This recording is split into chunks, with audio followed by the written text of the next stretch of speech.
Welcome to Module 3, How to Arrange Furniture for Comfort and Flow. Furniture layout is one of the most overlooked skills in interior design, yet it's often the reason a room feels awkward or uncomfortable. Good layout isn't about filling a space, it's about allowing the room to work. Let's start with scale. Getting the scale right is the foundation of a comfortable room. Furniture that is too large will overwhelm a room. Conversely, furniture that is too small will make it feel unfinished. Before moving anything, look at the size of your room and the size of your furniture together to ensure balance. People should be able to move through a room easily without walking around obstacles or squeezing through tight spaces. Next, think about flow.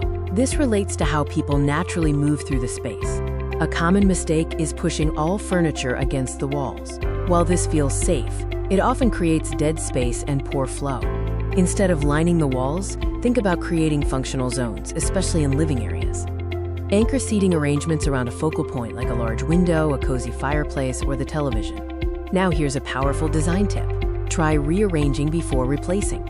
Many rooms don't need new furniture. They need better placement. Your action step is simple, and it will change how you view your space.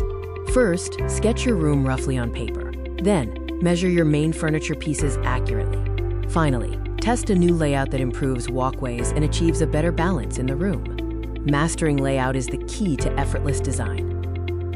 Once the layout works, everything else, from decor to accents, becomes infinitely easier. In the next video, we'll look at the supporting elements, rugs, curtains, and lighting, and how to choose them correctly.